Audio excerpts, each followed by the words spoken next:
Most guys make the same mistake when they're getting to know a woman. They ask about her past, her exes, her childhood, her last heartbreak. And on the surface, that seems honest, right? Like you're just trying to connect. Here's the thing. The moment you ask, she starts curating, editing, filtering. Not even because she's being manipulative, but because that's how people protect themselves. And that means the version of the past you get is the version she wants you to see. But what if you didn't have to ask? What if you could know her past, not through the stories she chooses to tell, but through the signs she doesn't even know she's showing? Because here's the truth. People don't just talk about their past, they live it. It shows up in their habits, their reactions, their silence, their casual comments. The way they look at you when you say certain words. Her past is written all over her. You know what to look for. You don't need to be Sherlock Holmes, and you definitely don't need to interrogate her. You just need to observe. And once you learn how, you'll know more about her than even her closest friends. You'll know whether she's still haunted by someone, whether she's healed, whether she can build a future, or if she's still living in the wreckage of her past. In this video, I'll show you exactly how to read those signs, what they actually mean, and how to protect yourself from being blindsided by a story you didn't ask to be part of. 1. Her relationship with attention. Social cues. Her relationship with attention. One of the easiest ways to peek into a woman's emotional past is to watch how she handles attention, especially from men. Not just how she reacts when you compliment her, but how she moves in a room, how she interacts online, how she responds when the spotlight is on her. Does she subtly downplay it and stay grounded, or does she light up like it's the first time she's ever felt seen? Pay attention to how often she brings up male attention unprompted. If she's always talking about who's in her DMs, how many guys flirted with her at the gym, or how men just won't leave her alone. It might not be about the stories, it might be about the need behind them. A woman who was ignored, neglected, or made to feel invisible in a past relationship. Whether romantic or even in childhood, often learns to measure her worth by how many eyes are on her. And the thing is, she might not even be aware of it. It's not about vanity. It's about validation. There's a difference between a woman who enjoys attention and one who needs it to feel whole. The former is fun. The latter is dangerous, because the moment that attention stops coming from you, she might start looking elsewhere, even if she doesn't mean to. That's not disloyalty. That's an emotional addiction. You're not looking for clues in how she dresses or how many selfies she posts. You're looking for why she does it. Does she crave admiration or connection? That one question alone can tell you more about her past relationships than any story she'd ever tell you out loud. 2. How she talks about other women. How she talks about other women. You can learn a lot about a woman, not just by how she talks to you, but by how she talks about other women. Pay close attention to those little moments when she brings up her female friends, coworkers, or even complete strangers. Is her tone kind and supportive, or is it laced with sarcasm, judgment, or competition.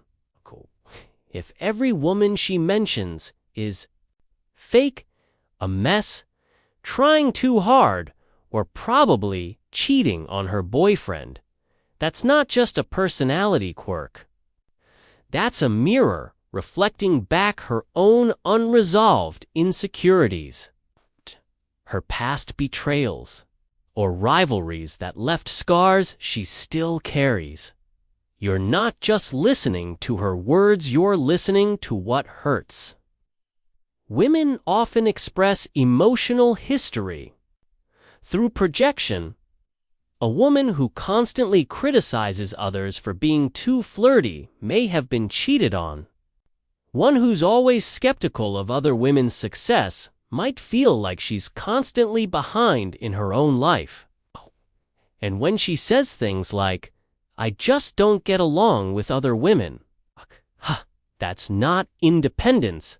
That's trauma dressed up as detachment. It might mean she's been burned by past friendships, or that competition has become her default mode of safety. If she's at peace with herself, she'll likely be at peace with others. But if every woman is a threat, it's worth asking what past experience made her feel like life is a battlefield. These are the moments where her past shows up in plain sight, without you having to dig. All you have to do is listen not to the gossip, but to the pattern. That's where the truth lives. 3. Conflict style. What she does when things go wrong. Conflict style. If you really want to understand someone's past, don't just watch how they act when things are going right. Watch how they behave when things go wrong. Conflict has a funny way of bringing the past to the surface. And I'm not talking about screaming matches or dramatic breakdowns. I'm talking about those everyday moments of friction when plans change, when you forget something, when she feels ignored or misunderstood. Does she get quiet and withdraw? Does she lash out, blame, or try to make you feel guilty? Or does she calmly address it, try to understand, and move forward? These aren't just random reactions. They're emotional echoes from her history. A woman who was abandoned, emotionally neglected, or betrayed will often respond to conflict with either intense fear or defense. She might shut down because she learned long ago that expressing emotion meant being punished or dismissed. Or she might go into attack mode because in her past, vulnerability got her hurt. Either way, her behavior during conflict is shaped by the way she had to survive emotionally. You'll notice it in the way she escalates or avoids any uncomfortable moment. If she instantly assumes the worst about you, she's likely still carrying stories written by someone else. The way she fights isn't just about you, it's a reenactment of how she learned to protect herself. This is why you don't need to dig for information. People reenact their emotional past more often than they retell it. And when conflict arises, the old wounds often come out to play. Your job isn't to fix them. It's to recognize the pattern and ask yourself if you're prepared to be part of a healing process or caught in the crossfire of someone else's unresolved war. 4. Her relationship timeline without asking directly. Relationship timeline. You don't have to ask her, "So, when was your last relationship?" to figure out her romantic timeline. In fact, that kind of question usually gets you the surface-level version, the clean, edited story she's comfortable telling. But if you really want to know what her past looks like, all you have to do is listen. Because her stories, the way she phrases things, even the way she refers to people in her life, they're all filled with subtle clues. For example, if she says, "I used to love that little sushi place, we went there all the time," pause on that "we" isn't about a friend. That's a breadcrumb from a relationship. She might not be ready to name. You'll also start to notice patterns in how often she refers to the past, how long ago things happened, how fresh they still feel. A woman who casually drops, "That was 2 years ago," is letting you know her timeline without even realizing it. But if she avoids mentioning time altogether, or skips over emotional milestones like they're irrelevant, that could signal unresolved feelings. You'll also hear it in how she talks about transitions after everything fell apart. Or "I had to rebuild myself," phrases that suggest more than just a breakup. They suggest recovery. The key here is to stop relying on direct questions. People reveal far more when they're relaxed, in conversation, not feeling like they're under a microscope. She'll tell you about her past, just not always with dates and labels. Sometimes, her silence about a period in her life is the loudest clue of all. You just have to be the kind of man who hears what isn't being said. Her views on men 5. Her views on men in general. One of the most revealing things a woman will ever show you without meaning to is how she talks about men in general. And I don't mean how she talks about you. I mean how she talks about men as a concept. What does she say when she talks about her exes, male friends, or even random guys on TV? Is it playful and neutral? Or is it bitter, guarded, a little too sharp? Because that tone carries history. When she jokes, men are the worst," it might sound harmless. But if that joke keeps coming up and always with a sting behind the smile, it usually means that joke is rooted in something real. Someone made her feel that way once. Or many times. You're not just listening to her opinion, you're witnessing her trust history. If she automatically assumes men are liars, cheaters, emotionally unavailable, it's not because she read it in a book, it's because she lived it. And while she may be fun, flirty, even affectionate with you right now, those beliefs don't disappear just because you treat her well. If her view of men is fundamentally negative, it will shape the way she relates to you, especially when things get tough. Maybe she gets overly suspicious when you're quiet. Maybe she expects you to leave before you even know why she's pulling away. That's not just mood swings, it's memory in motion. Understanding this doesn't mean you judge her. It means you see her clearly. You see what experiences formed her beliefs, and you get to decide whether you're walking into a relationship or stepping into someone else's damage loop, because if she's still holding the weight of every man who broke her trust, sooner or later, she's going to hand that weight to you and expect you to carry it. Her family 6, how she talks about her family. If you really want to understand how a woman forms emotional bonds, look at how she talks about her families, especially her parents. You don't have to dig for deep trauma or personal stories. All you need to do is pay attention to the way she frames them. When she mentions her father,